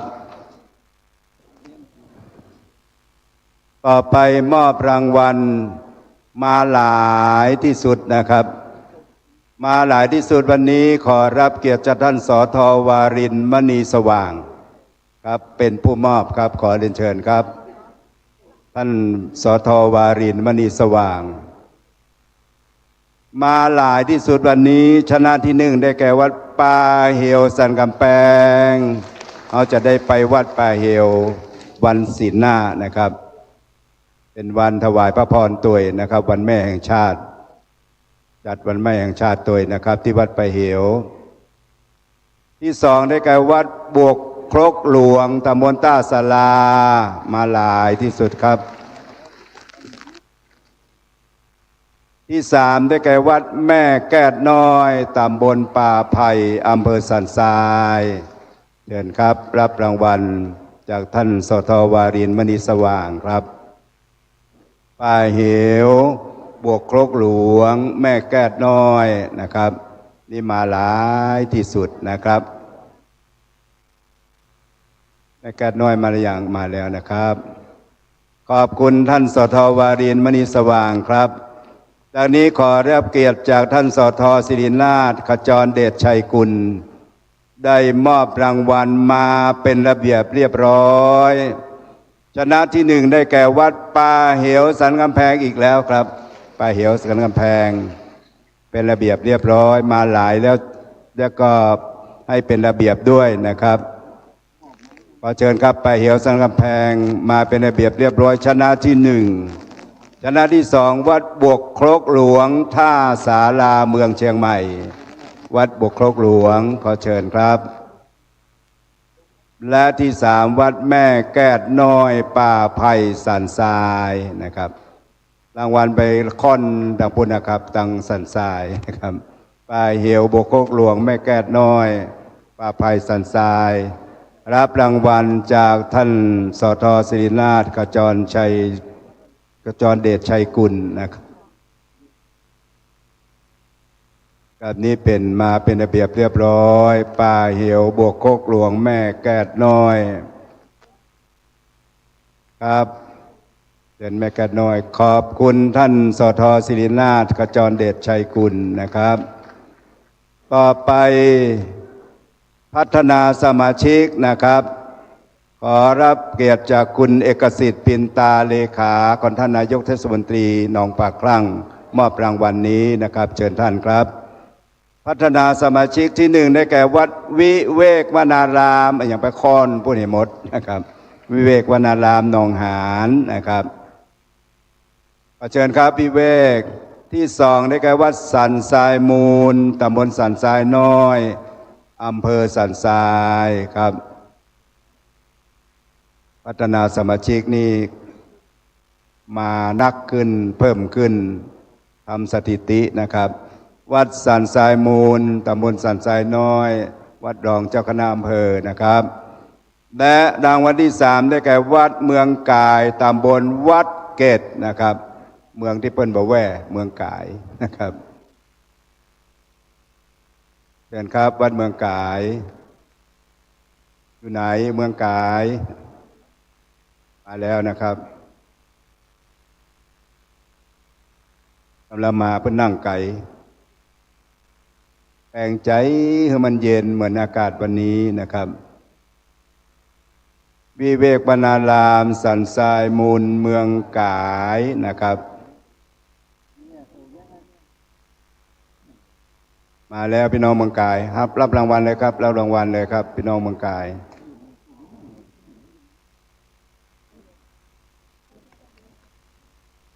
ขอบคุณท่านเลขานายกเทศมนตรีตำบลหนองปากข้างคุณเอกสิทธิ์ปินตาครับ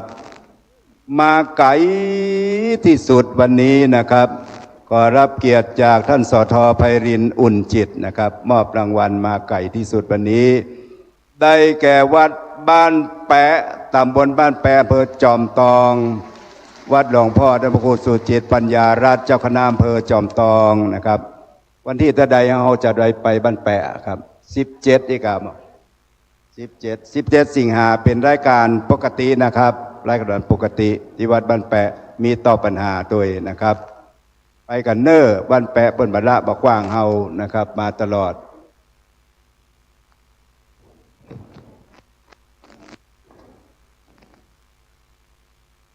รบมือดังๆครับพี่น้องบ้านแปะมาไก่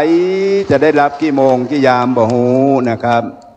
บัตรประชาชนประจำตัวบัตรประชาชนนายณัฐพลฟั่นยางอยู่บ้านแปะบ่ครับตกมินิเนอร์พี่น้องบ้านแปะเอาไปตัวนะครับเฉพาะตัวนะครับสำหรับวันนี้นะครับผู้ที่มาร่วมฟังเทศน์มาอ่านฮึกกระจมเฮ้ยได้ยินสายบัวว่าโอ้ยังมาอ่านข้าก็ไปอะครับมีวัดป่าแพ่งวัดลังกาบุโคกหลวงหนองป่าข้างสี่สุพรรณชุมชนที่พระเนตรป่าตาลฝ่ายหินหนองบวกส้มชมรมอนุรักษ์วัฒนธรรมชมรมลูกเสือชาวบ้านชุมชนหนองเซ้งวัดจ้างเคียนเมืองลางบกโคกน้อยกูคำหัวฝายนะครับดอนจันทร์แล้วก็ชุมชนหนองเซ้งวัดต้ากระดากสันปะคอยวัดเมืองกายวัดสีบัวเงินต้าสตอยเจ็ดยอดสันทรายต้นกอกสีโซดาวัดพระธาตุดอยสุเทพชุมชนเทียมพรป่าเป้าในอำเภอสระพีมีวัดเบรุวันวัดแสนหลวงนะครับวัดแม่แก้ดน้อยอำเภอสันทรายวิเวกบรรณารามวัดสันทรายมูลนะครับแล้วก็มีวัดป่าเหี่ยวสังกะแปงวัดสันป่าแดงวัดศรีมารามวัดโสพนารามวัดพระบาทปางแฟนอรัญญวาสวัดบ้านแปะนะครับวัดแม่แพงนะครับยอดเงินบริจาควารสารช่วยกันอ่านช่วยกันพิมพ์วันนี้ได้ 4,810 บาทขอกราบขอบพระคุณยอดบริจาครวมน้ำใจสู่ยอดดอยได้ 4,405 บาทขอบคุณนะครับยอดบริจาคทุนการศึกษาต่อปัญหาธรรมะได้ 5,160 บาทขอบคุณครับครับแล้วก็ยอดการเทศวันนี้ได้ถึงหมดกัน 13,450 บาทขอรับเกียรติจากท่านอาจารย์มณิษฐ์ขันธสีมามอบเงินการเทศเนี่ยแต่ครับท่านนายก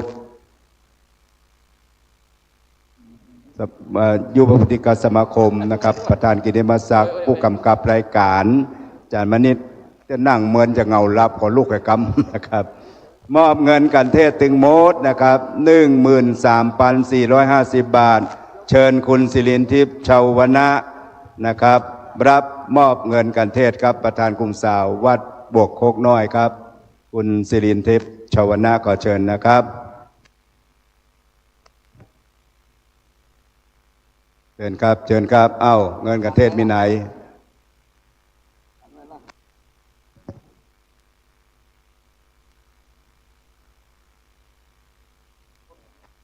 ผ่านเงินการเทศมีไหนเอ้า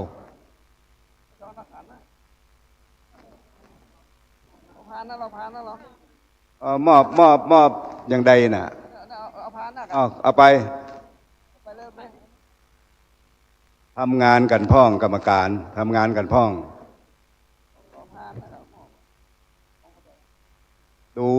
ดูกรรมการรุ่นก่อนว่านี่อย่างดูกรรมการรุ่นก่อนรุ่นพ่อนานนะพ่อบะหมี่อุกบะหมี่บกพร่องอย่างนี้ครับเอาสาธุดังๆครับสาธุมอบเงินกันเทศต้องสาธุไปปรบมือนะครับขอบคุณอาจารย์มณิษฐ์ขันธสีมานะครับแล้วยังมีรางวัลพิเศษแถมรางวัลหนึ่งอาจารย์ศิวดีพุทธิพันธ์ขอมอบรางวัลน้ำใจให้กับคุณสายบัวทองแก้วผู้ช่วยเลขาจังหวัดเชียงใหม่กลุ่มสาวจังหวัดเชียงใหม่ขอเชิญครับอาจารย์ศิวดีพุทธิพันธ์กันนี่บอกผิดนะครับก็จะมอบรางวัลน้ำใจนี่ส่วนเมตตาของเพิ่นขอเชิญคุณสายบัวตัวเองนะครับรับรางวัลพิเศษนี้นะครับเชิญครับเปิดปิ่นมิตรแก้วสหายคำกันมาเมินก็ได้มาปะกันวันนี้ขอมอบรางวัลน้ำใจคุณศิวดีพุทธิพันธ์มอบเพื่อท่านประธานสภาวัฒนธรรมตำบลหนองปลาข้างครับขอบคุณน้ำใจอาจารย์ศิวดีพุทธิพันธ์นะครับ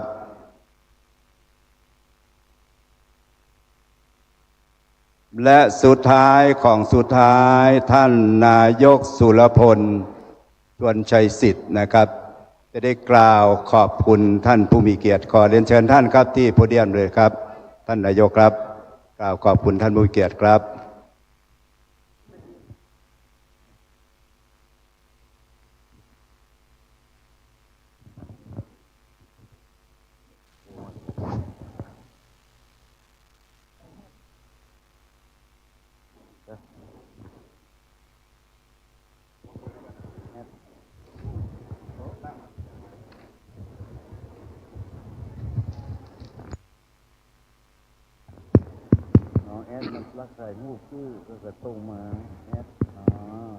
นมัสการพระคุณเจ้า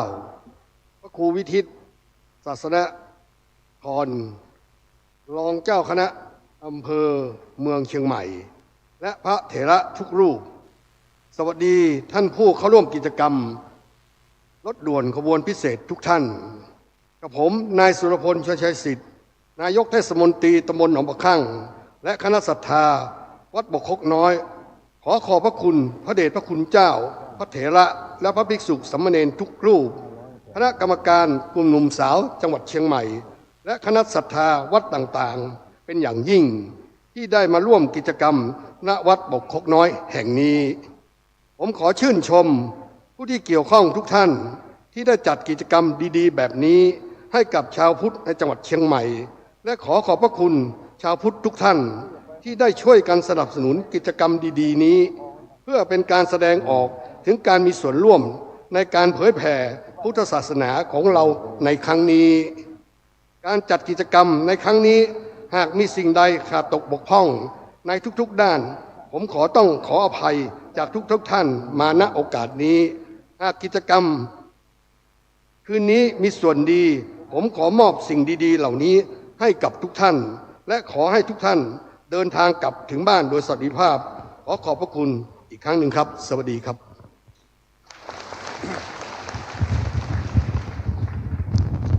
อันดับต่อไป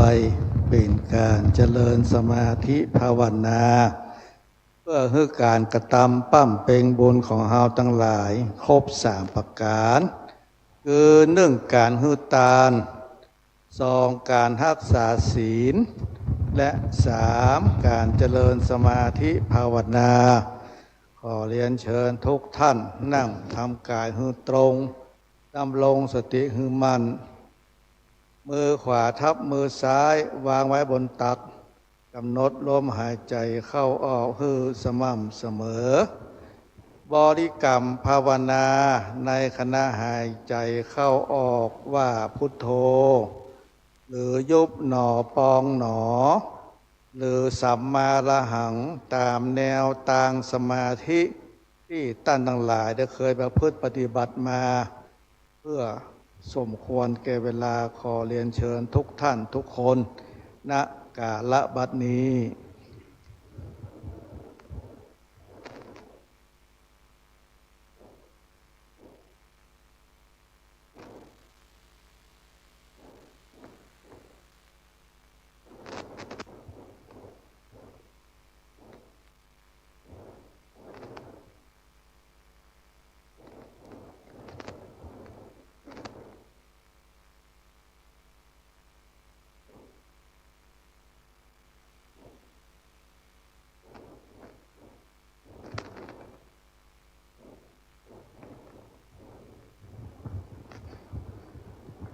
สมควรแก่เวลา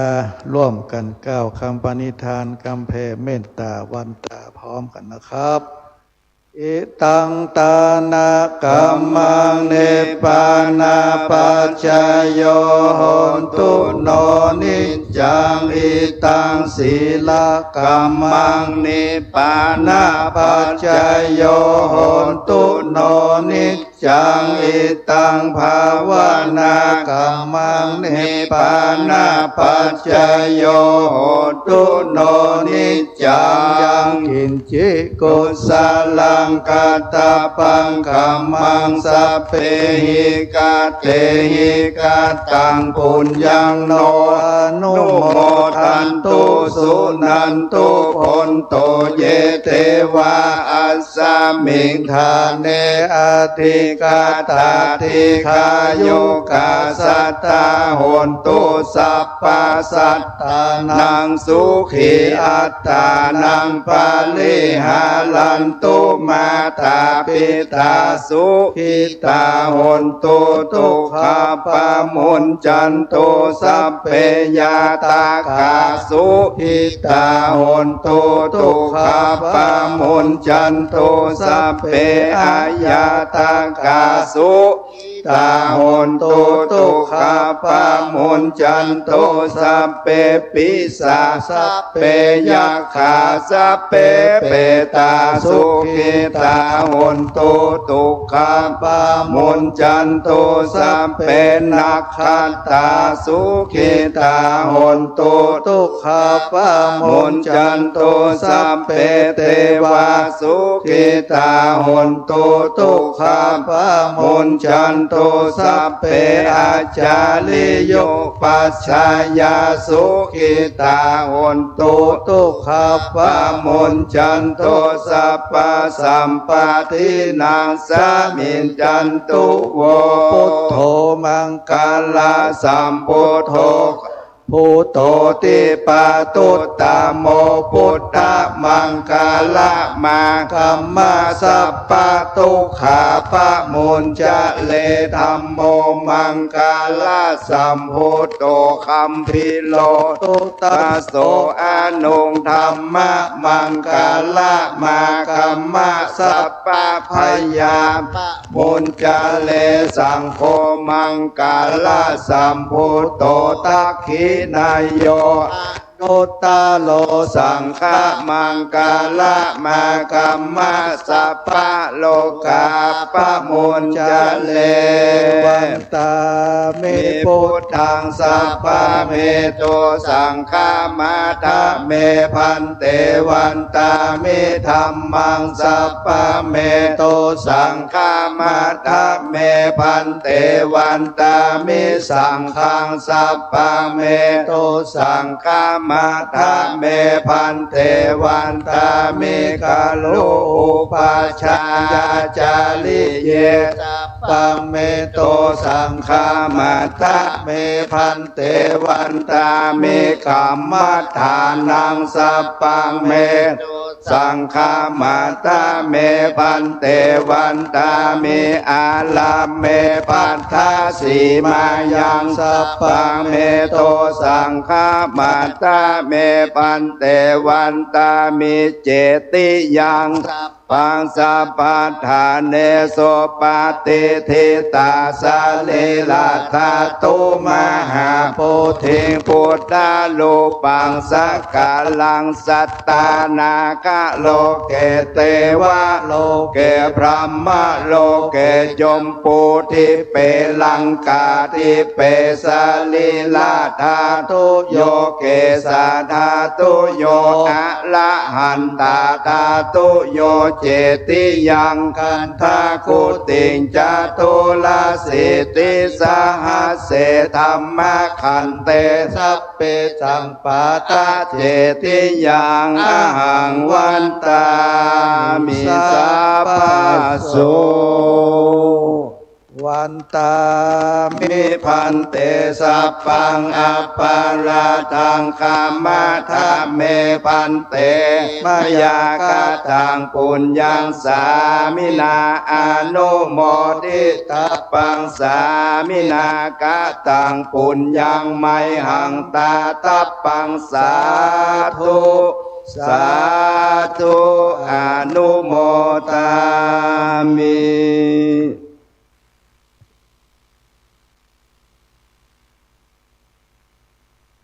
สาธุสาธุสาธุเชิญคุณถนอมศักดิ์พรหมวังครับเพื่อเป็นการเทิดทูนสถาบันชาติศาสนาและพระมหากษัตริย์ขอเชิญทุกท่านยืนขึ้นนะครับใครจะคงงามชาติไทยเพราะเป็นไทยไม่เป็นทาสคนในชาติรู้รักในศักดิ์ศรี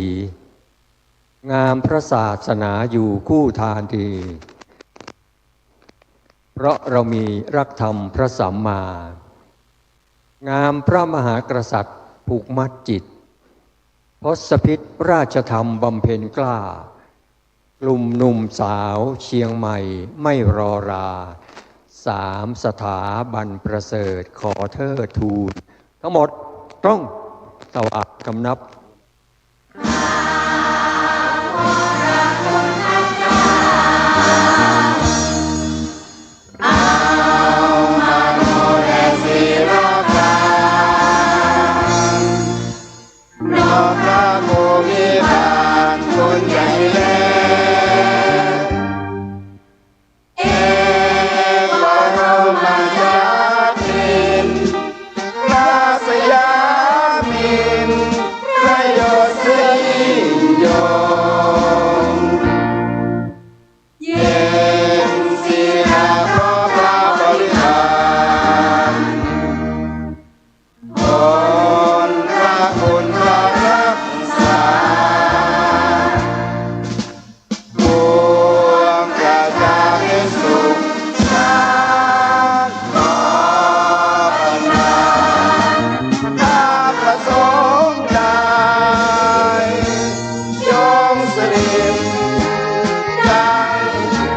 วางวรหาเลินหายโดนยาเขาว่าน้อมกราบนมัสการขอบพระคุณในเมตตาธรรมของพระมหาเถรานุเถระสังฆเจ้าจุโตนจุองค์ขอบคุณท่านนายกพุทธสมาคมจังหวัดเชียงใหม่ท่านนายกดิวพุทธกาสมาคมจังหวัดเชียงใหม่ท่านผู้ทรงเกียรติทุกท่านปะกันที่วัดป่าเหี่ยวศิลนานำผ่านพุ่มไปและแต่งตัวถูกต้องนะครับห้ามใส่กางเกงแล้วก็แล้วก็รองเท้าต้องบ่ใช่รองเท้าแตะนะครับต้องแต่งตัวถูกต้องดีงามนะครับโดยเฉพาะสตรีต้องนุ่งผ้าสิ้นนะครับนี่ขอความร่วมมือนะครับแล้วจัดผู้ที่ชับกระเฉงน้อยไปถวายพานพุ่มบ่ใช่คนเท่าก้าวขึ้นไหนก็ยากลูกก็ยากถอนสายบัวก็จะต้าวจะก้นนะครับนี่ก็ขอไปร่วมกันนะครับที่วัดป่าเหี่ยวสังแปะขอบคุณนะครับ